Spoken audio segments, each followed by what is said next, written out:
Hi everyone, I'm Devin Banerjee, Editor-at-Large for Business and Finance at LinkedIn.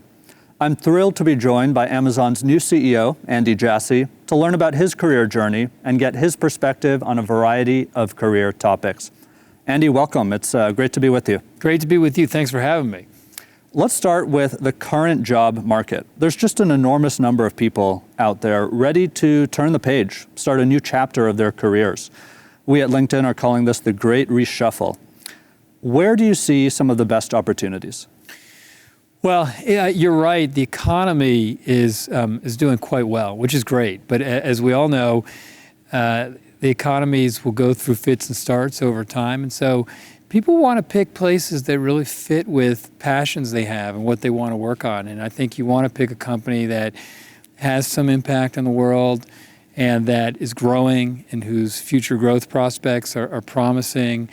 And where you could imagine building a long career. And so, we feel like at Amazon, it's a pretty unusual place to build a career. It's an amazing place if you want to have an impact on the world. And we really exist to help make customers' lives easier and better every day. And we relentlessly innovate to make that so. And so, a lot of people talk about missions like that, but it's really hard to walk that walk. And I think if you look at Amazon in the first 25, 27 years we've been a business, we have really been inventing and changing customers' lives every day in lots of different areas. And we're growing at a very rapid rate. So, we recently announced that we have we're hiring 55,000 technical and corporate employees. We also just announced we're going to add another 125,000 employees in our fulfillment center network. And so these, there are a lot of opportunities, and they're across a really broad array of functions, ranging from software development engineers to product managers to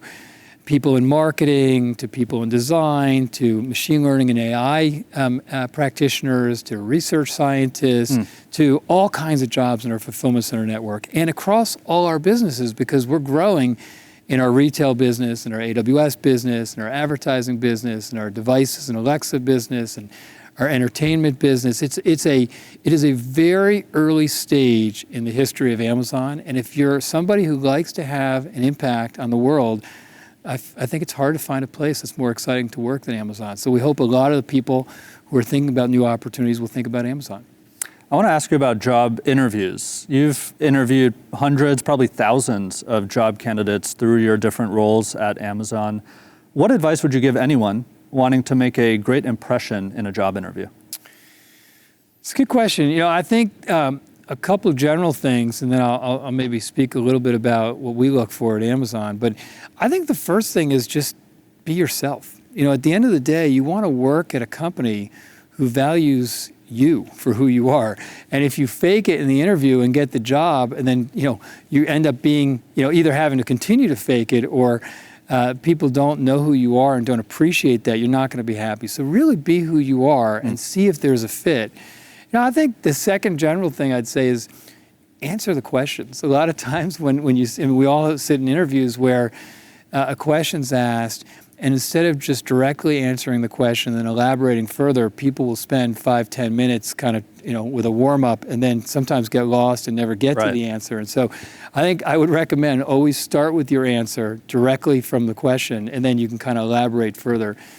I think in terms of what we look for, I think we want people who are really passionate about customers, and trying to think about what customers care about and build experiences that they want. Even if it's, you're not sure what the business model is going to be, if you start with the customers at the center and move backwards from there, you're usually going to be able to find an experience they care about and that might have a business model as well.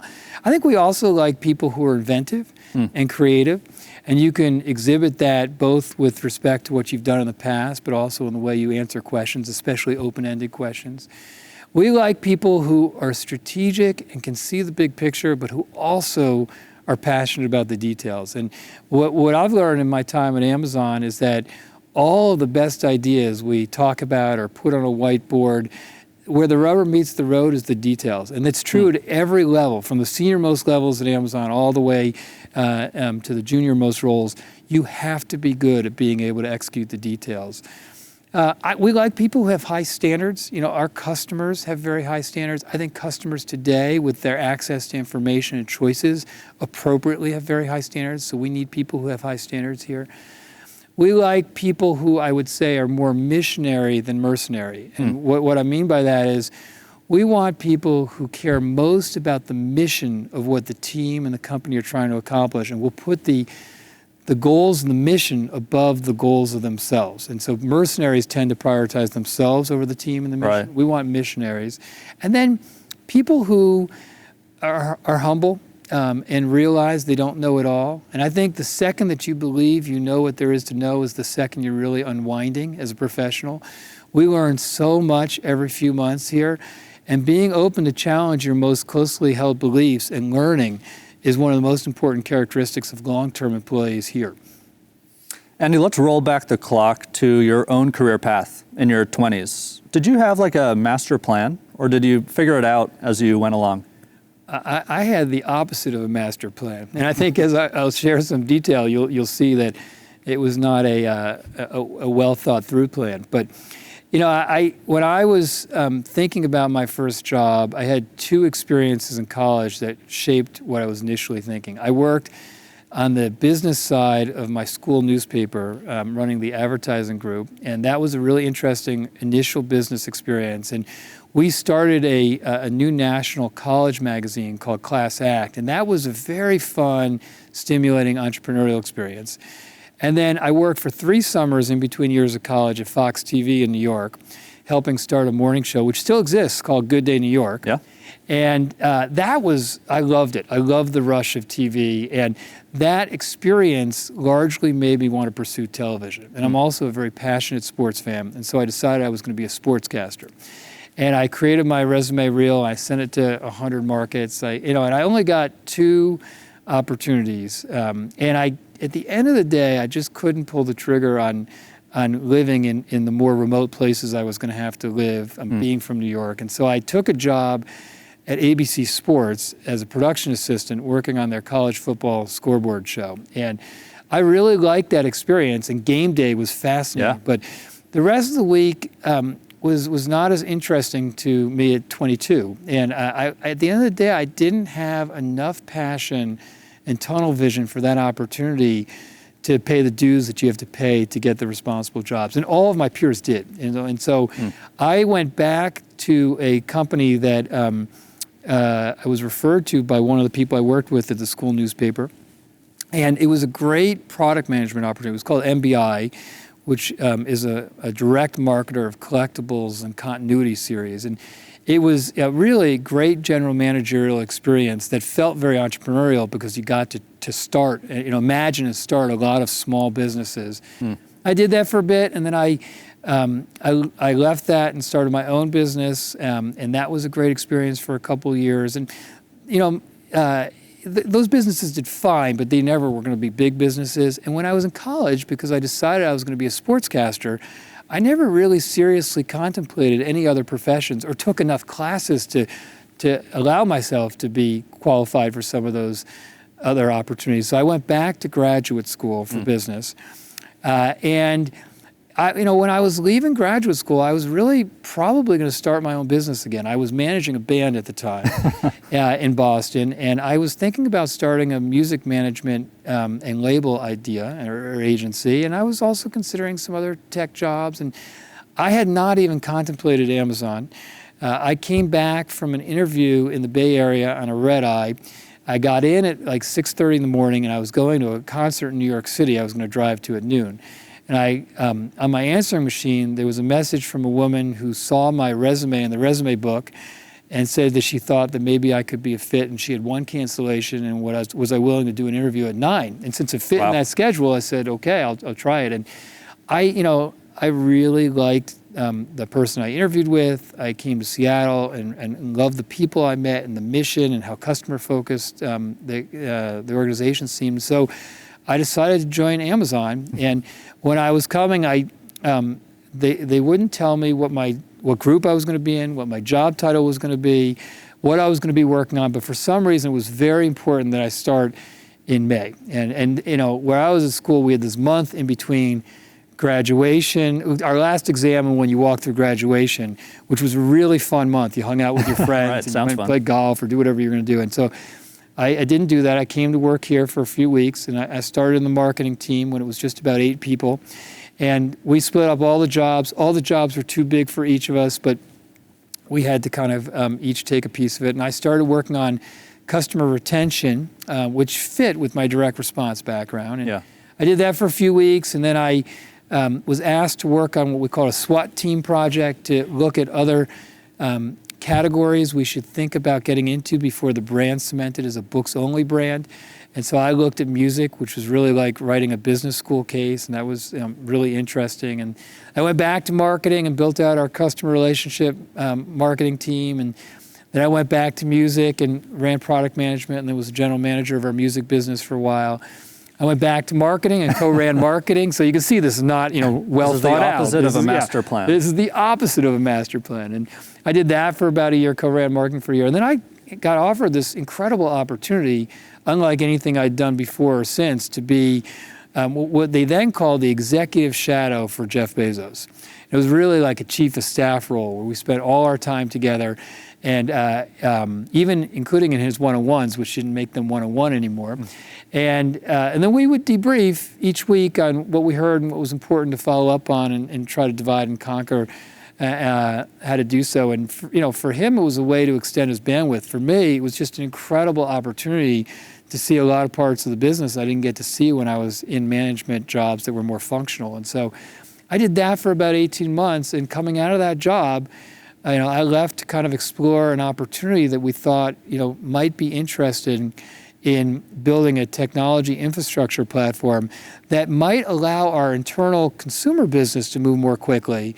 But we figured if it would work for our internal team, which is highly technical, it might be something interesting for third parties as well. And so that became really the vision document that we wrote that became AWS, and I managed that the last 18 years before doing this job. So that is kind of the opposite of a master plan. But I think the one, some of the common pieces are, I think, my wife gave me a really good piece of advice, career advice, when I was leaving business school and I was agonizing over what to do. And she said, it's probably not going to be the last job you ever do.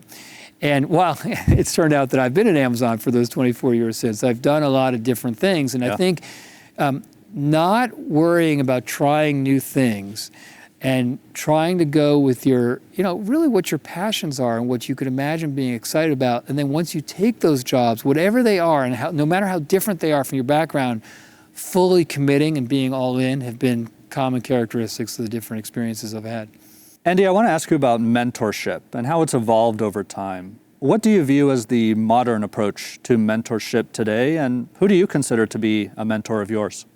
Well, I've been incredibly lucky in having several really influential and terrific mentors along the way, and continue for that to be the case. And I think and they range from my dad, who has had a big impact on my life and continues to people like Rick Dalzell, who was our CIO at Amazon for the first 10 years I was at the company, and was my boss at the very beginning of AWS.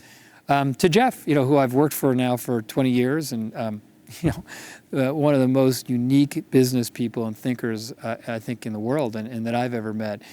Now, I think mentorship, at least today, seems to be a combination of modeling behavior, coaching, and then just giving people significant opportunities that allow them to stretch, and being there for them when they need help. Yeah. And all the mentors I mentioned, I've seen it. My dad, I grew up wanting to be like my dad. He's smart and high judgment and very level-headed and humble. And never took himself too seriously. And he also taught me a lot of lessons along the way, and a lot of it was just modeling behavior and things in his everyday life that he doesn't remember, but I remember. So I always remember this story when I used to play soccer, and my younger brother did too, and I was at one of my younger brother's soccer games, and I was driving my dad nuts. I couldn't sit still, and the field was in the middle of this track, and he said, why don't you go run a mile around this track? he was trying to have me do something to exercise my my impatience. And I ran a mile around this track, and I ran it really slowly. And I got back, and I was very pleased with myself. And I said, "See, I ran a mile." And he just looked at me and he said, "If you're going to run it that way, don't bother. Like, either if you're going to do something, do it right or don't do it at all." He does not remember saying that, but it always stuck with me in everything I do. If I'm going to do something, I try to do it, right, and give all the effort I can possibly give. And I think somebody like Rick Dalzell, he had a way of holding people accountable that was very direct. And at the same time, right after that, he had a way of putting his arm around somebody so that they realized it wasn't personal, but it was really about making them better. And I learned a lot watching him. He also, in the early days of AWS, as I mentioned, I worked for Rick. I had all kinds of questions. We were really grappling with the business model and the definition of services. And, he never answered the questions for me. Even at times where I might have liked for him to have given me the answer, he never did. He always made me do it myself, always made me think it through. And that really helped me grow, and I appreciated it. And Jeff, too. I mean, Jeff has had... and I've had several people like this, and I've been lucky, who've probably had more faith in me than I had in myself at different times in my career. And again, always there to give counsel. I learned a lot from him about how to think about having the right leadership team with enough people whose counsel you really trusted, and how to think about invention and how to think about the right standards for what you're doing, how to spend your time. I mean, I learned a lot from his counsel, but also watching the way that he conducted himself and the way that he ran the business and what he spent time on. And so I really do think that the modern mentoring model has to be a combination of modeling behavior and coaching people, but also giving people really big opportunities that allow them to stretch, and then being there as a sounding board to help when people need help. Yeah. Of the big tech companies, Amazon probably hires the most people without college degrees. How can people develop careers today without a college degree to begin with? Well, is it helpful to have a college degree? I think yes.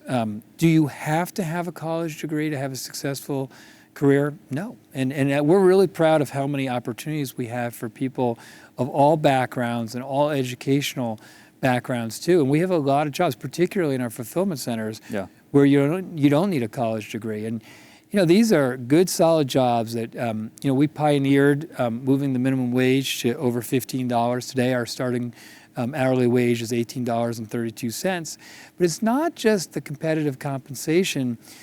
We also have a set of benefits you just don't find at most companies. It's full health insurance and 401k and 20 weeks of parental leave. And then when you come back after that, if you want to ramp up, you can have 8 weeks of working half the time.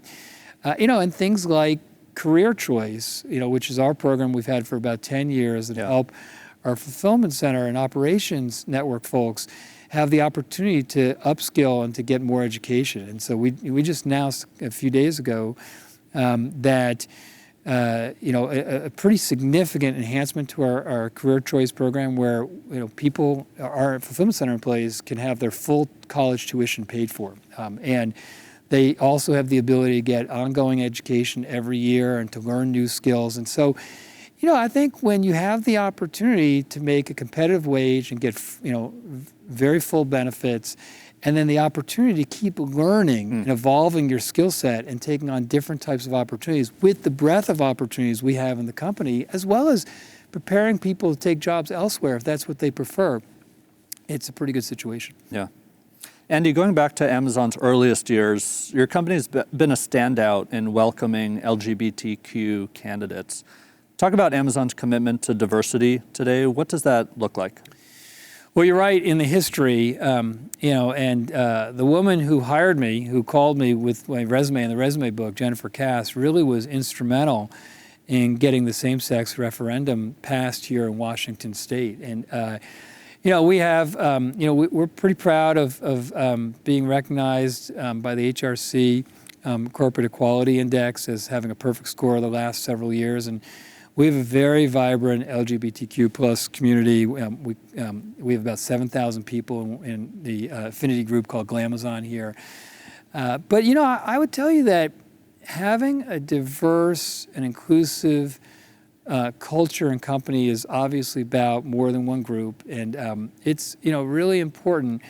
And we see the future of Amazon as being diverse and inclusive and accessible. And the reality is, if you want to do what we do at Amazon, where we serve so many customers, hundreds of millions of customers all over the world, you have to have a diverse workforce or you won't build the right experiences. It's also the right thing to do, but just practically, you just won't build the right experiences if you don't have the right diversity. And so it's a very important area of focus for us. And we're not where we want to be today. I think we made a lot of progress, but we have a lot more progress to make.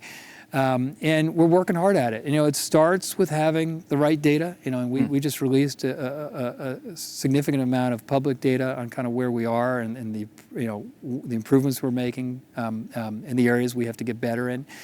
But it's also not just the broad data. We have spent a lot of time over the last number of months digging really deep into the detail around how we hire and how we promote and how we develop employees and how we evaluate and trying to find areas where we can be better and then make those improvements. And and then it comes down to you have to have real programs and real goals. And we have a pretty broad number of those. If I just take some of the goals we have around adding more Black employees to the company and then having the right career path. We've built a program called RISE, which is really an executive leadership development course for promising Black leaders here, where they get mentored by senior people. And we took a goal in 2020 to double the number of directors and vice presidents who are Black at the company, which we made, and then took the very ambitious goal of doubling it again in 2021, which we're working hard at. And we have, a very broad number of these diversity inclusion goals. And as I said, it's the type of thing that we've made a lot of progress on, but you never really check it off and are done with it. You have to really be committed to working on it every day, which we are. Yeah. Andy, one of Amazon's core principles is learn and be curious. What are you curious about these days? I'm curious about a lot of things, Devin. I'm curious whether or not the offensive line for the New York Giants and their young quarterback Daniel Jones are going to take a step up this year. I'm curious about what Brady Carlisle's next record is going to sound like. I'm curious about what the new Lord of the Rings TV series we're doing is going to bring us. I'm curious about a lot of things, but I spend probably the most amount of time outside of work on the union of educational opportunity for lower socioeconomic families and racial equality. And I think in most modern economies, the U.S. being one of them, it's just very tough to participate in as expansive a way as you may want to if you don't have the right educational opportunities. It really is the key that opens a lot of doors. And you can see it in data. If you look at families with household incomes under $56,000, only about 16% of those kids go to college. Where conversely, if you look at families with household incomes over $108,000, about 82% of those kids go to college. Wow. That's a giant divide. Yeah. And one of the organizations I'm involved in here is an organization called Raynor Scholars. And the mission of the organization is to enable kids of color who've never had a family member attend college, get prepared for, get into, and graduate college. It's about a 9-year program, and it's really had amazing results in our city. About 91% of the kids who go through the program graduate college in 5 years or less, which is more than double the national average. And what you really see when you're involved and you get to watch kids in organizations like that is so many kids can do it if they're given the chance. They have to have the right teaching, they have to have the right organization, the right structure, the right coaching. But if you give it to kids, so many kids can do it. And so I'm curious about whether we're going to decide as a country that we need to go further upstream, because a lot of the decisions and whether somebody's going to believe the educational system is for them is not when they're high school. And it's actually not even when they're in middle school. A lot of times it's late elementary school. And so are we going to build the programs? And by the way, in some cases, some people argue it's in kindergarten or earlier. Are we going to find a way as a country to go further upstream and help a lot of kids that today don't feel like the educational system is for them, feel like it is, so they have the same opportunities as kids who grow up in affluent communities? Well, we have covered a lot of ground and received great insight on many, many subjects. Andy, I want to thank you for taking the time to be with this Career Day audience. Thanks for having me. I appreciate it, Devin.